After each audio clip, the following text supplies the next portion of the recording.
Howdy guys! Welcome back to my channel! And today is going to be the update of my rainbow hair tutorial. So as you can see, ito po yung 2 weeks na po to siya. Hindi po as in 2 weeks kasi last time I dyed my hair rainbow is May 16 and today is June 2024. Ayan, June 4 po siya ngayon. So, more than 2 weeks po. So, ito po yung result niya. Yung green is naging ganito po siya. Parang bet ko siya as in here. Ito po yung purple and then blue. Ayan, ayan po yan ha. Tapos yung pink.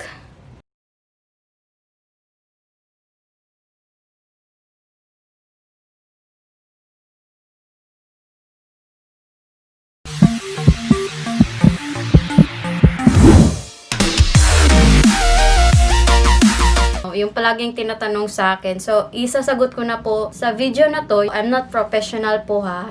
Based lang po to sa experience ko. Isi-share ko po sa inyo ano yung mga hacks and tips na ginagamit ko or ginagawa para hindi po masira yung buhok ko. Ito, bleach po to siya ha. Pero, maganda po, di ba? Yan. May mga split ends din sometimes ako. Kaso, yun is, sasabihin ko na kung ano yung mga tips ko ha. Okay, ito po yung mga frequent asked question na is how do I take care of my hair?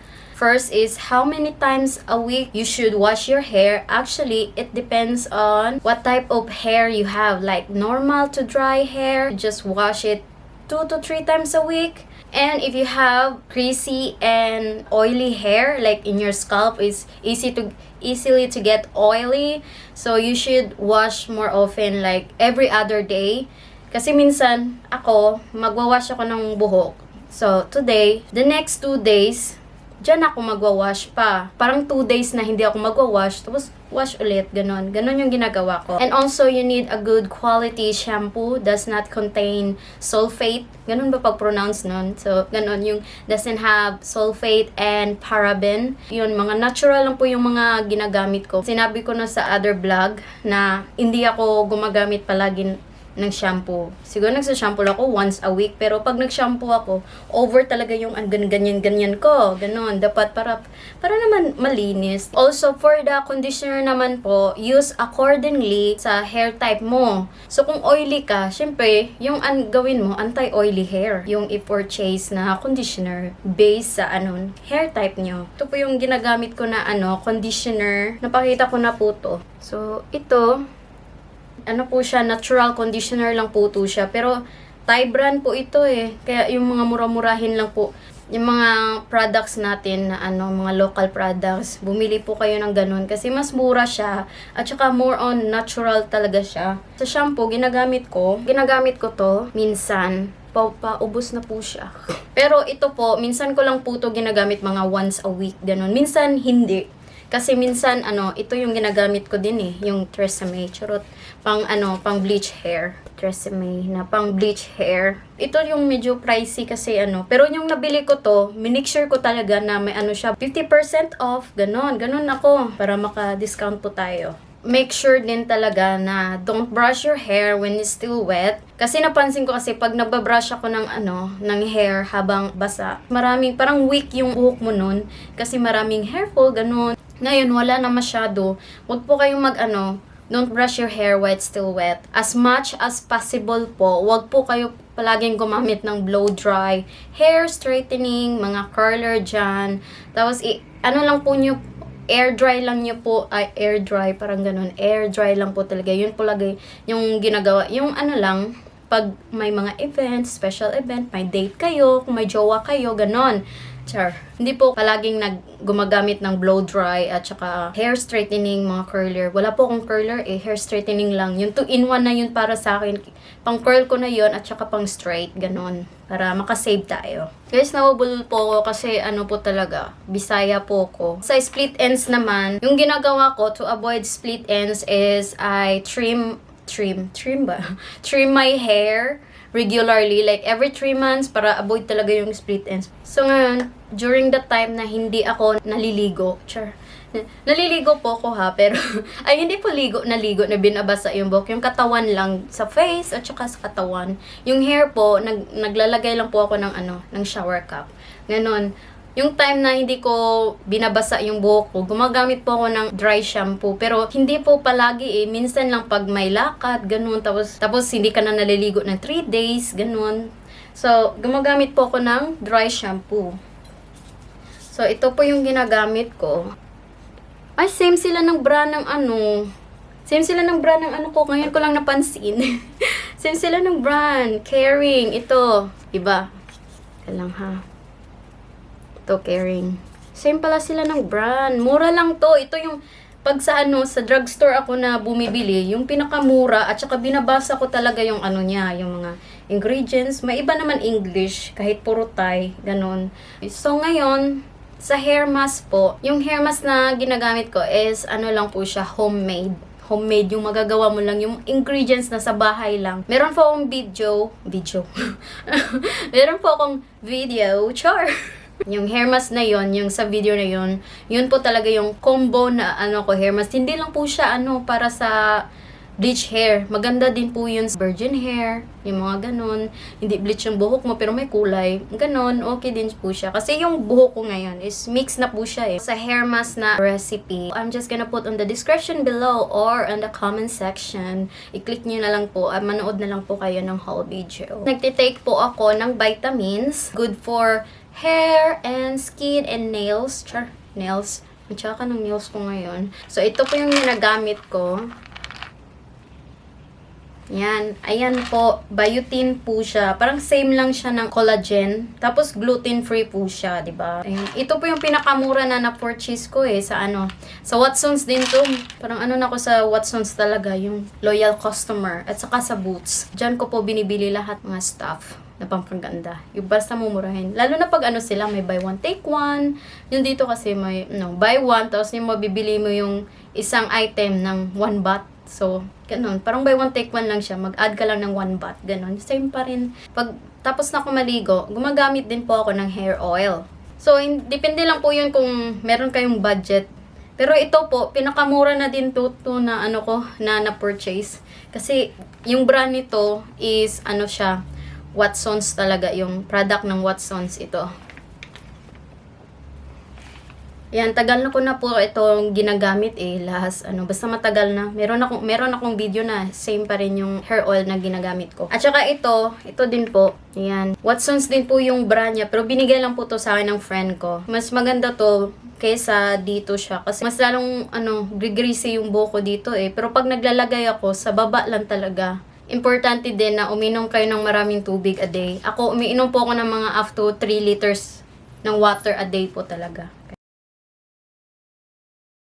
Minsan hindi po maabot ng 3 liters pero as much as possible, I drink plenty of water a day kasi yung water pang paano na din yun pang all over na health na yun. Bleaching hair naman tayo. Maraming nagtatanong nito. Natatakot sila magpa-bleach ng hair. Madamage daw yung buhok nila. Ito yung tanong, nakakasira or mas lalo bang nakaka-dry yung buhok mo pag nagpa-bleach ka? Yung answer dito is yes and no. Yes is depende din yan sa brand or kung saan salon ka nagpa-bleach. Dati kasi, before ako nagba-vlog, nagpapakulay-kulay na talaga ako ng buhok. Ako lang po talaga. Pero yung bleach, at first, pumunta ka po sa professional na salon na nagbi-bleach. Kasi alam mo naman, medyo dangerous din yung pagbi-bleach pag ikaw lang hindi mo alam yung ginagawa mo. So, natural lang yung sa akin yung organic na bleach. Yun po. Medyo pricey din siya, pero worth it naman kasi hindi po nag-dry yung buhok ko. Maganda po talaga siya. As in, dito po yun sa Thailand Hindi ko na-try magpa-bleach dyan sa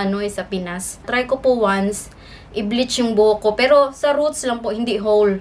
Yung product na yun is Thai branch. Na-try ko. Successful naman siya. That time, hindi pa po ako nag-vlog. Nung nag-start ako nag-vlog, sinabi sa sarili ko na, why not na i-share ko na lang sa iba yung mga alam ko na mga hacks and tips. Lalo na pag kagipit ka. Tapos gusto mong gumanda. Charot. Syempre naman, diba? Huwag kang palosyang-losyang des. Yung first video ko po na in-upload sa YouTube is yung how to color your hair using crepe paper. Bleach na po yung buhok. Kaya Nagkukulay po talaga siya. Kasi matagal na ako gumagamit ng crepe paper. Kahit nung aaral pa ako, yung crepe paper na pula, ginagamit mo pang pang lipstick. Na-try nyo ba yun? Yun, di ba? Yung Japanese paper yan, di ba? Yung crepe paper. So, sa bleach hair, ulit tayo. May nagtatanong, pwede po bang magpa-bleach tapos rebonded yung hair mo? Nag-stop ako magpapariban ng buhok. Napansin ko kasi 2 years.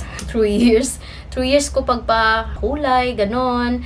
Char, gusto ko talaga ganito yung hair ko, ganon. Sa hair talaga yung my ting, char. So, ganon. Nag-stop po ako magpapariban kasi napansin ko na yung rebonding, yung chemical niya is much worse kisa bleach. Based on my experience lang po ha, yun lang po yung napansin ko kasi dati nung high school ba ako first nagpariban? O parang high school yun, first ako pariban, hanggang college, ganon. Tapos yung namulat na sa katotohanan, charot. Ganon ba? O actually, nag-wait ako ng months, yung riban ko hanggang dito na. Pinutulan kasi mas lalo siya nagda-dry. Alam mo yung pag yung madali na siyang maputol, pag ganyan mo lang ng buhok mo. Madali na siyang maputol kasi mas strong talaga yung Tapos, hino pa ng bleach. Yung masabi ko is, sa bleaching, dapat siguraduhin nyo, pumunta kayo sa salon na professional. Depende po talaga yan sa buhok nyo din. Depende din po sa pagti-take care nyo. Yung hair mask ko is once a month ginagawa ko po yun. Minsan twice a month nga pag bet ko lang. Pero once a month is enough naman din. So, yun po, yung wag po kayo palaging mag-shampoo kasi yan talaga, mas nakaka-dry ng buhok. Wag niyong basain yung buhok niyo everyday. Ganon. Yan, kahit sa salon kayo, kahit sabihan kayo after niyo magpa-bleach, sabihan kayo ng mga ganon, ng mga tips, pati brand ng shampoo na i-recommend nila. Sa professional, alam talaga nilang ginagawa kung ano yung product na maganda at hindi. Bet ko ding i-bleach ulit yung buhok ko parang sa dito lang sa taas. So maganda siya. So ito po yung another tinatanong sa akin, paano ko na-keep na yung hair color ko mag-last long. So ito po yung ginagawa ko pag naliligo din ako, cold water po, lalo na pag may hair color ka, wag po yung hot water. Yung cold po, wag yung cold naman masyado. Hindi po yun ha. Medyo cool na water. Yung parang normal lang na water. Wag yung super hot or warm, ganon. Yung cold kasi, yung parang ini-slow niya yung fading process ng hair color niya. Sa lahat ng mga kulay na na-try ko, ang pinakamatagal talaga na nawawala or napi-fade is yung yung purple. Yung purple talaga. Yung green. Parang nag-mix sila nitong ganun pag mag-shampoo, ganun. Nag-mix. Pero maganda, di ba? Ganda. Kahit anong kinukulay niyo sa buhok niyo, kahit po, na mag-yellow po yan after many washes, ganun. So, gumagamit po ako ng silver shampoo. Anti-yellow, kita niyo yan? Din po to siya, Thai brand. Ito yung pinakamura na kasi yung kilalang brand, mga ganito, super mahal, hindi ko ma-afford. May picture po dun sa page ko na parang platinum gray na buhok. Ito po yun po yun, from crepe paper, Japanese paper na purple. Purple ba yung gamit ko? O, purple. Tapos nag-fade na siya. Tapos sinashampuhan ko siya ng ganito. Pag nagsashampoo ako nito, let it sit for 3 to 5 minutes. Gumagamit din po pala ng shampoo na Head and Shoulders. Ito. Minsan lang po. Kasi naubos na po to Pero hindi ko po masyado itong ginagamit Ayan, nakalimutan ko to. Sa dami-dami ng sinasabi ko, nakakalimutan ko na yung iba. Basta ito anti-dandruff. Alamin nyo po kung ano yung mga hair type mo yun. Okay? Char. Basta girls and guys na gustong magpakukulay ng buhok, wag po kayong matakot magpa-bleach ng buhok. Kahit nung ako nag-bleach sa buhok ko, turns out well naman. In-explain ko kanina how I take care my hair. Ganun na lang po yung gawin nyo. Base ko lang talaga sa experience ko. 5 years na ako nagpapa-bleach ng buhok Ito po yung yung mga ginagawa ko para malabanan ko po yung damage na yan. Sure. Yung damage lang po ng puso. Sure. Basta kung meron po kayong mga katanungan pa about hair stuff, please just comment down below. I-share nyo din sa sa mga friends gustong magpa-bleach pero natatakot. Ito po yung mga gagawin nila para hindi na po sila matakot mag-bleach. So, i-share nyo na lang po sa mga friends nyo anong yung mga tips ko, okay? Sure. Thank you so much for watching and I hope you find it helpful, this video, hair tips and hacks that I do. And don't forget to subscribe to my channel for more videos. I'll see you on my next video. Love you. Bye.